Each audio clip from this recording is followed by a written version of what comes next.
CBC News, however, continues to hear stories of sick people getting on flights, traveling back to Canada.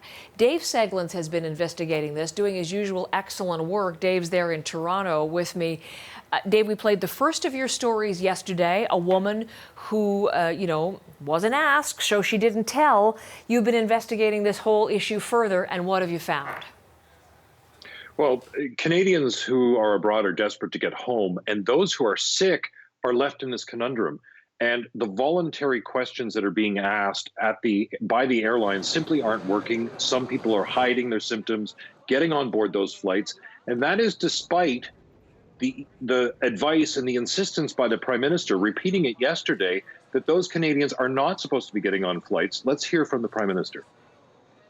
We will continue to do what is necessary and have been explaining to people what it is they need to do in order to keep themselves safe and keep Canadians safe.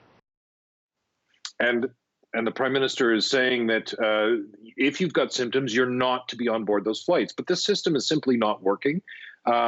It has provoked a lot of anger from people who saw the story. People are angry at people who would get on flights and hide their symptoms. But there's also a more empathetic view, which is, doesn't the Canadian government have an obligation to its Canadian citizens, even if they're sick? And can't more be done to help sick Canadians get home?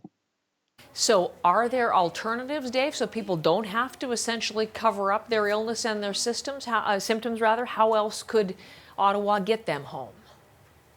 So this is what a lot of Canadians who responded to the story have said. What about having planes with sections for people who are ill, or entire medical flights?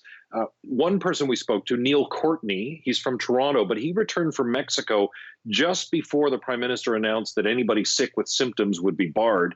He actually had a sniffle himself. He thinks it was a regular cold, not COVID-19. But he says he was really concerned that he wouldn't be allowed to get on the flight if he was forthcoming about his symptoms. He says, look, he doesn't blame people who are hiding. Everyone's desperate in this situation. And that Canada, he believes, has a duty to help its citizens stuck around the world, even if they're sick. Here's Neil Courtney from Toronto. If you're anywhere but the US, driving home is not really an option. So aside from lying, maybe if they were to provision a plane just for people that were symptomatic, so that if you got on a plane, you know there's a risk that you might catch something, but at least they get you home. There's other, probably more ridiculous options, like maybe sectioning off a part of the plane, even with some kind of physical barrier to prevent any airflow back and forth. And so, Heather, of course, if we could get a different system, at least people wouldn't be hiding their symptoms and putting other passengers and airline staff at risk.